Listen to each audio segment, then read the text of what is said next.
Hey guys, it's Boyan here. So today I'm flying first class from Cape Town to Bali. I've already been on the plane for maybe 12 hours. There was a layover in Dubai. And pretty much while on the plane, I got quite a bit of work done.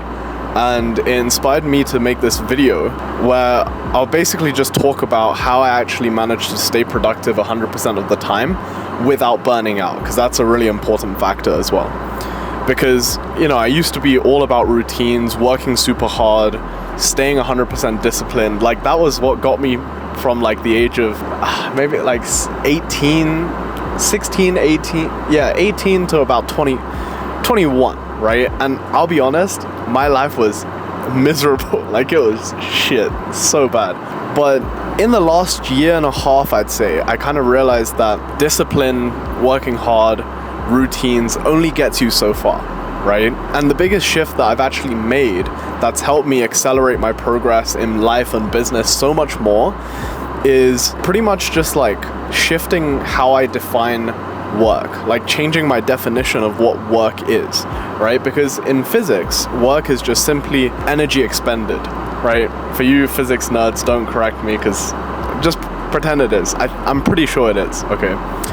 But anyways, the thing is, expending energy doesn't necessarily actually make you more money or get you towards the actual goal that you want, right?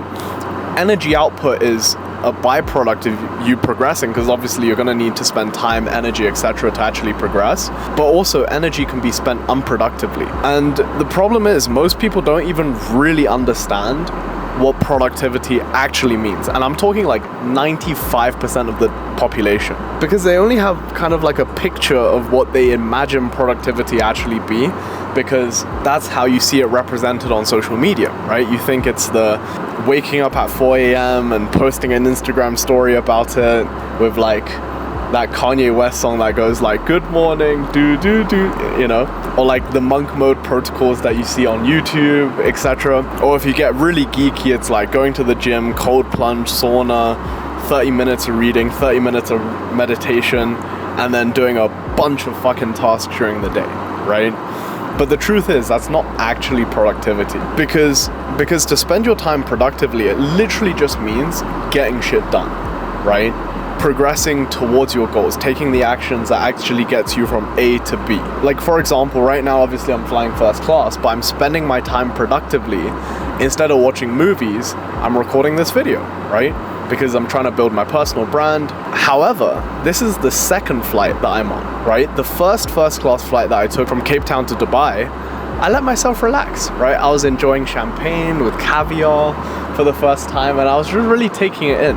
Why? Because I'm progressing towards another goal of mine, which is in 10 years' time, I want to be able to look back and just be yo, I actually enjoyed my climb up. Because one of the biggest regrets that a lot of people who are a lot further ahead of me always say, and you see this on podcasts as well, it's they wish they let themselves enjoy the climb more, the journey, because that's what it's about, right? Because once you hit the top of the mountain, it becomes quite stale quite quickly. So the key thing here to being productive all the time is just literally taking action and executing with intention. I intentionally let myself enjoy that first flight, and on the second flight I intentionally made sure I was productive and made sure that I'm actually getting shit done, right? And this whole framework of being intentional with the actions that you take and choosing to do everything actively can be extrapolated to all areas of your life. So for example, right, let's say if you were to, take your girlfriend out on a date, right? You can do it unintentionally, just as in oh yeah, she's there, let's go. Or you can plan it out in your head and be okay, it's been about a week, I should take her on a date, because one of my goals is to have a healthy, stable relationship and maintain happiness and attraction, right? So you're technically working, because you're working to have a good relationship. You see what I mean? So it's you're very intentional about everything that you do. Same thing with hanging out with family and friends, right? Why do you do it? A lot of people just end up spending time with the same group of people all the time by default, not necessarily by choice. Because a lot of the time, if you really think to your school friends and stuff, some of the guys you don't even necessarily like that much, right? Why are you chilling with them all the time? It's because you're used to it. It's a default option. You didn't pick it intentionally. So therefore, you're wasting your time and you're not productive. You see what I mean? Like, the key difference is just being intentional with everything. And I was actually kind of making a joke out of this with my assistant at dinner the other day, right? Where I kind of made a joke where I was like, every single year, I set aside a week, just 1 week, to focus on drinking. I bring this up as a joke because, like, I'm semi-serious about it. I do take like a week to 2 weeks every single year to just like go complete degen mode because I really enjoy it, right? But the intention there is, again, going back to that whole thing about enjoying the journey, right? I like drinking. I know it's bad for me. So I only intentionally do it for like a week, right? But I go hard and I really let myself enjoy it. I don't feel bad about it whatsoever. The main point about staying productive all the time is that you need to actively choose the actions that you take. And the whole point is just to not allow yourself to operate on autopilot like an NPC, right? Which brings me on to the second key that allows me to stay productive all the time, but more importantly, avoid burnout, right? So one of the things that I do is I actually schedule downtime. And not necessarily schedule it as in like every Sunday or whatever, right? Because everyone has their own mode of working. Some people like to take weekends off, some people like to take Sundays off, some people like to take like 1 week off every single month, right? Or 1 week off every quarter, whatever. You need to find your own mode of operating. So my mode of operating that I found to work for me is I work in sprints. So I just work until I don't feel like working anymore, or until I feel a bit depressed or just uninspired with life overall. Then I just let myself relax, I chill out, and just let life inspire me a little bit more by meeting new people or trying new experiences. Like, for example, this year I've worked really hard so far, right? It's like end of March right now. So rather than going back to Dubai, I'm just going to Bali for a month, right? To inspire myself a little bit, experience new things, meet some new people, etc. Right? So just to sum up, my mode of working that I really enjoy is just work until I don't want to work anymore, take a break until I want to start working again, and repeat. For me, you know, like allowing myself to really listen to what I really want to do in that moment specifically has genuinely really helped me up my levels of productivity and output, but also, most importantly, it's really increased my quality of life. Which kind of brings me on to the last thing, right? Is removing that sense of guilt. And I'm guessing like most of you guys can relate to this right now. Where this was me to the T, bro. Like, this was me from the ages of like 16 all the way up to like 22, sorry. Which is basically whenever I was enjoying something, I used to judge myself almost silently for it, in the sense that like, you know, when I first started my business, I still played a little bit of video games here and there, like CSGO and stuff, right? And when I would play these video games, I wouldn't enjoy these video games anymore. Why? Because I was like, oh, Boyan, why the fuck are you still playing video games? You're broke. Like, you gotta get back to work. You know what I mean? So even though deep down I just wanted a little break, you know? So this silent judgment really prevented me from enjoying life, in the sense that because I just couldn't recover. I was switched on all the time.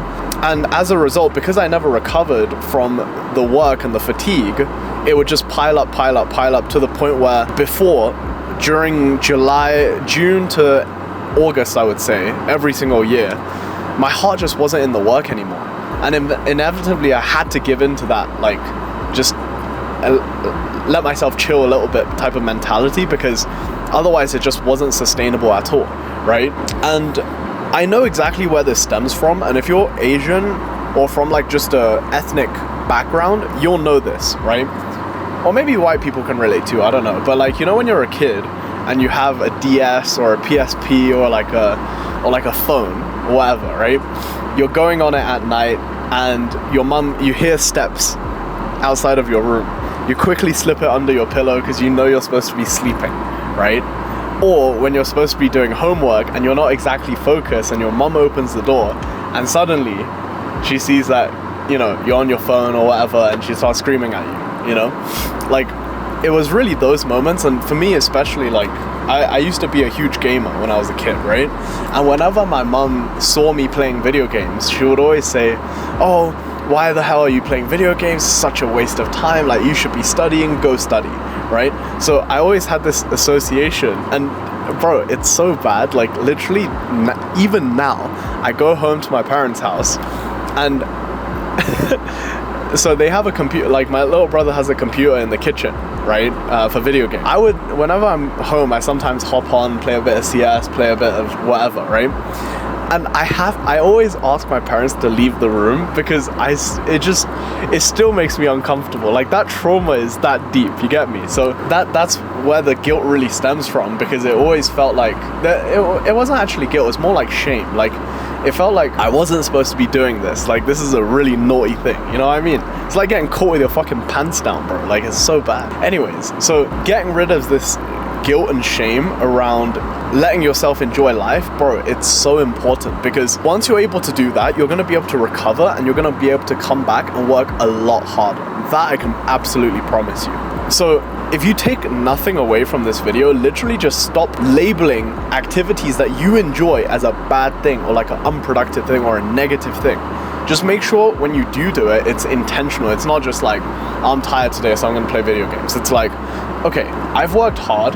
I really want to play video games though. Or like, I really just don't want to do work today. So let's play some video games, right? Let yourself enjoy.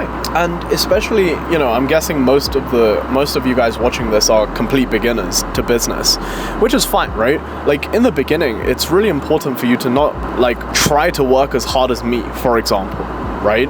Because it's kind of like going to the gym. Just start small, right? Build your tolerance up for like pain, for work. You need to build it up, because otherwise it's basically like walking into a gym and just putting on 2 plates on the bench press and try to press it. You're gonna get wrecked. No warm-up, no prior training experience, you're gonna get fucked, right? So I really hope this was kind of insightful for you guys, and maybe I'll see you in the next video. Who knows?